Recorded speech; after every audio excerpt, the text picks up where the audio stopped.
At this time, we're back. Eric DeSobe here, joined by my good friend Brian. Brian, you have your own podcast. We're doing pods on pods, I think, today. What's the name of your relatively new podcast? Yeah, NetChasers with Brian Rosario. Okay, so I don't think I've ever had a basketball coach on before, and a mostly professional one at that. Give folks a scoop on what you used to do before we talk about what you're doing now. Yeah, so 26 years in and around college athletics. Was a college basketball coach for 21 of those years, youth on the other five. But I was fortunate to have a long career, and it was one of those rewarding uh, professions that you're always giving back to the next generation, and coaching was just my vehicle. So this podcast is really focused on capturing the 26 years and now pushing it towards the future of college athletics. So we're just trying to bring in change makers, thought leaders, GMs, ADs, and just have that honest conversation of what's next for college athletics. Yeah, I'm excited to have you on because on this pod we talk a lot about recruiting, people finding jobs, and obviously I'm in education, but I've talked to folks who work for Netflix, who work in the corporate world, and yeah, we're trying to recruit and find people. But the idea of recruiting in college sports is something people are mostly pretty familiar with. At least they were until the last couple of years. Back in the day before NIL and all the kind of wild west that it is now, how did you recruit, or how did you find players? How did you convince them to come be on your team and join the university that you're at?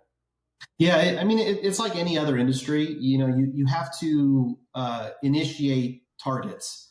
And so for us, it was always summer basketball. So we're out there and evaluating talent, identifying talent through our eyes and obviously the numbers and stats. It's pretty easy to understand, okay, that player's good and whatnot. But I think like any industry, it's going to come down to culture. It's going to come down to synergy with the team. Our team is built around a locker room, right? That synergy in the locker room, the personalities and whatnot. But it starts with the identifying of that talent, and then through just getting to know the families, getting to know the player themselves and what they're interested in. That tells us if it's going to be a fit at any university that you're coaching at. And I've been fortunate where I coached at a number of different universities, so understanding the mission of the university, understanding the direction of where that player wants to take their career.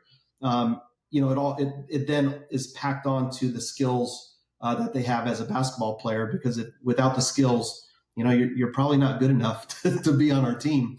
But if you are good enough, then it's centered around the personality and what you can bring to the table. And are there any traditional interviewing aspects in a process like that? Like, are you giving them kind of standard interview questions I might hear in a normal job, or is it something very different?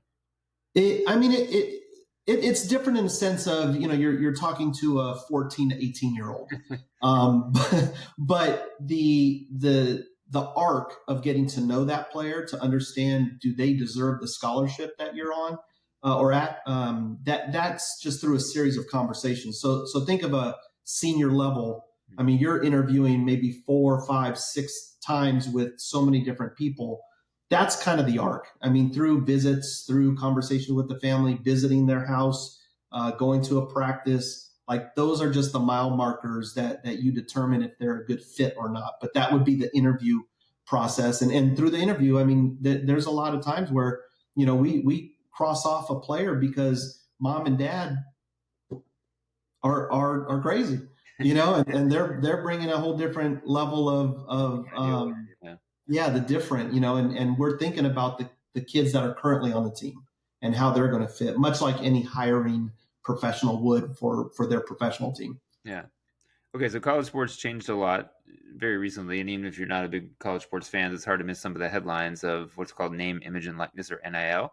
And Right. for a layperson, is it accurate to say essentially players in any college sport can get paid now? What's the best way to condense it for someone who doesn't get in the weeds with college sports? Yeah. So essentially, athletes are being able to get what they deserve. I mean, they are building up a bigger brand. So think of a university's brand.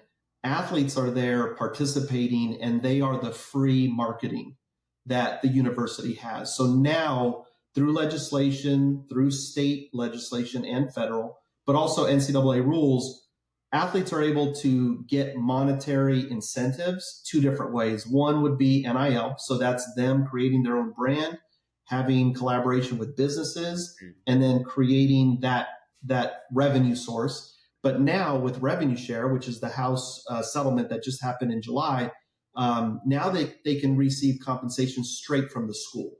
So there's two different lanes now that athletes can earn their keep.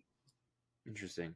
Yeah, so just like in my world, I'm trying to find and woo a math teacher, a principal, a superintendent, and we both kind of have our ways of vetting each other and doing these things. And I have money to offer, and they're looking for money. Previously, like you said, it was scholarships. Now there's all these other things in play.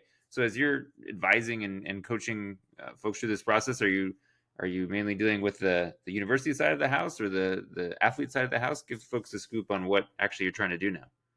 Yeah, so my outlook is schools and or programs. So think of athletic departments or individual teams. Okay. They need revenue. Now the revenue old school would be we need revenue to offset operational costs. Now you need revenue not only for the operational costs, but you need revenue to retain talent. Hmm. And that is either the staff themselves or now players. And so what I'm trying to do is create an avenue and a space where I help coaches, head coaches, but also athletic directors fine tune their messaging, fine tune their narrative so that through the course of a season or through the course of the annual year, that money starts coming in and thinking of it as a major gift fundraising, as opposed to just trying to collect dollars anywhere you can get it. So it's really trying to streamline the professional side of fundraising with having funds to offset the retainment of talent. That's interesting. So it's not so much even recruitment that's the apples to apples, but it's now the retention idea. So in the same way, I'm trying to keep my math teachers and trying to keep my principals. How do I do that as a talent professional? And as people listening, how do they do that in their own orgs? So what kind of things would you advise to a coach to retain talent if they can't break the bank, if they can't pay just a ton of money and they're the highest bidder? Like what ways do you think would actually convince an 18-year-old, 19-year-old to stay at a program if they're seeing kind of shiny objects somewhere else? Well, my old boss, Amy Wright at Long Beach State, we would always say, I think it was every day we coined the term, this is not hard what we do, and what we mean by that is when you recruit the right talent and the right athletes, surround them with the right staff and then the right development plan, invest in them when they're there, they are the product to attract revenue and attract money and attract support. Now, when an athlete goes through that cycle, if they are ever lured because of a pot of money at a Power Four conference or whatnot, knowing all the investment that's going into them, whether it's from the staff, the locker room, or the community, that decision is going to be harder. But if they're just chasing money, they might not be the right people for the locker room in the first place. So if that decision's hard, we understand we're doing the right thing. If it's easy, it's never good when someone's running from something, and that's what most likely they're doing. So like for us, the retainment is build the culture, invest in development, and allow them to grow in their space, whether that is their own brand, but the collaboration with community. I mean, there's your retainment factor. And if you can have $1 to give them at the end because of incentives, because they are staying on their track and their development trajectory, why not give them a piece of what they're able to do? Do you think you're going to see coaches and programs try to find market inefficiencies when it comes to talent? I think of, Kentucky basketball, right, was kind of a head of the game trying to do one and dones. We're only really going to have freshmen. You're not going to be here very long. That's fine. You're going to the NBA. Our brand we'll get you to the NBA. And they kind of were out in front of that. Whereas Duke was slow to do that right before they eventually decided. Do you feel like there'll be coaches and programs that try to find these little weird niches to attract talent in different ways or try to moneyball the system?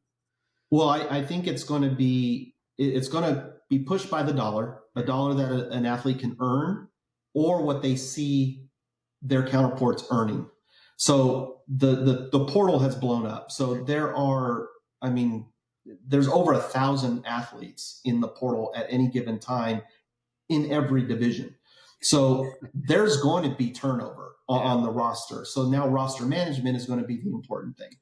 I think what you'll find is athletes are going to make a better dollar and money in college than they are their first 1 to 3 years in the professional level. So unless you're going 1, 2, or 3, you're going to see more athletes stay, which means it's on coaches to keep them there. Again, invest in the culture, invest in the community. So now that those retainment dollars are there, because you're going to have athletes that are going to bop around the region and perhaps the United States building their own brand. And now they have a bigger base that they can play from when they do become professional. So I think it's one of the exciting times in college athletics. I think the next 2 to 3 years is just, it's going to be wide open, more like the Wild West, where everyone's going to try to find their niche, but also no one's the industry leader just yet.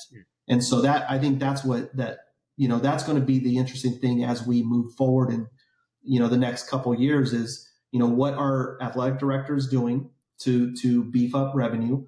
What are college coaches doing to retain the talent? But also, where's the money going to be, and where's the policies, the policy shifts, whether it's state level or federal level, where's that going to come into the factor of all of these things happening all at one time? Okay. Well, how can people find you, or who should be trying to find you? I'm excited that you're, out on your own and creating this business, and there's obviously a lot to that you can offer. But yeah, who should find you? How should they try to find you? Well, I mean, I'm pretty easily found because I'm pretty much on every platform out there. And coworkers would tease like, "Why are you on this social media platform? Why are you?" Well, because that's where the recruits were, right? And so now I think as I build this business, as I create this community through this conversation, anyone who wants to be involved in the future of college athletics, I think has a space to take part in this conversation and dialogue. And that's all I'm trying to do is just create this forward-thinking community that cares about not only college athletics at a core, which is the student athletes and their experience, but also the sustainability of college athletics. As we know, money runs and money rules everything. And so as more money floods into the game, there is a protection mode. So anyone who wants to be part of that, whether it's legislators, policymakers, data wonks who understand the trends of college athletics, Sure. but also decision makers, whether that's the athletic directors, institution presidents. I mean, I'm willing to talk to anybody I love it. at this point. So sounds good.